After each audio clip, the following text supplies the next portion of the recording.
Good morning बच्चों, कैसे हो सब। आशा करती हूँ आप सब घर पर ठीक हैं। कोरोना वायरस के चलते मैं आप सभी बच्चों को कहना चाहती हूँ कि कोई भी अपने घर से बाहर न जाए। अपने फेस पर मास्क अवश्य लगाएं और समय समय बाद अपने हाथों को जरूर धोएं। अगर आप किसी से भी मिलते हैं तो कम से कम 1 मीटर की दूरी बनाकर रखें। घर पर ही रहें, सुरक्षित रहें। आप सभी का विज्ञान की क्लास में स्वागत है। लेसन 3 रेशों से वस्त्र तक।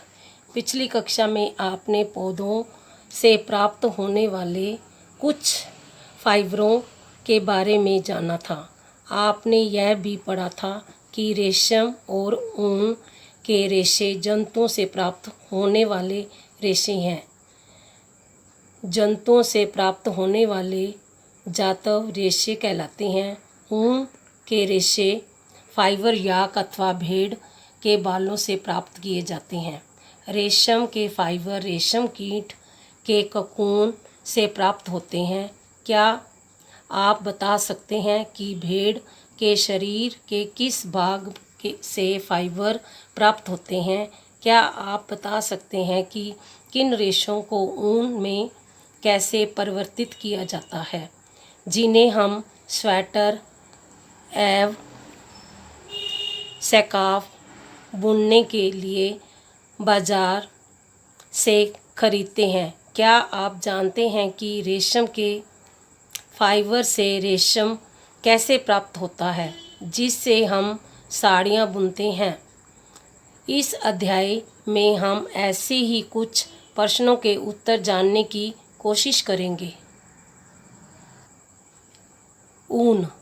बकरी, भेड़, याक और कुछ अन्य जंतुओं से हमें ऊन प्राप्त होता है। इन जंतुओं के शरीर बालों से ढके होते हैं, जैसे कि चित्र 3.1। क्या आपको जानकारी है कि इन जंतुओं के बाहरी आवरण पर बालों की एक मोटी परत क्यों होती है? इन बालों के बीच अधिक मात्रा में वायु आसानी से भर जाती है।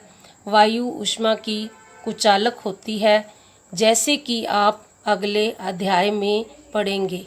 अंत बाल इन जंतुओं को गर्म रखने में सहायक होते हैं। इन रोएदार रेशों से ऊन प्राप्त की जाती है। ऊन प्रदान करने वाले जंतु। हमारे देश के विभिन्न भागों में भेड़ों की विविध नस्लें पाई जाती हैं।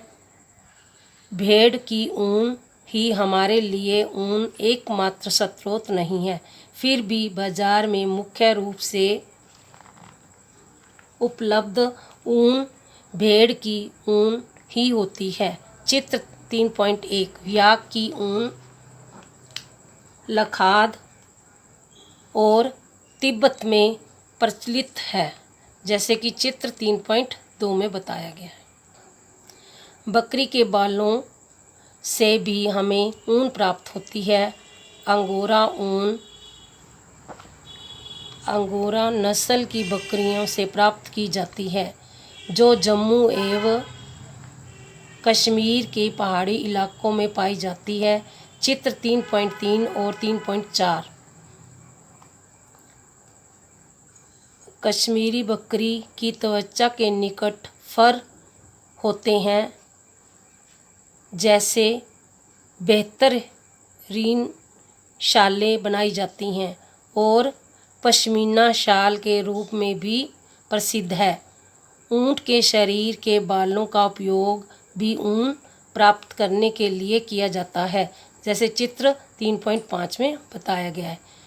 दक्षिणी अमेरिका में पाए जाने वाले एल्पेका और लामा से भी ऊन प्राप्त होती है, जैसे चित्र 3.6 और 3.7 में बताया गया है।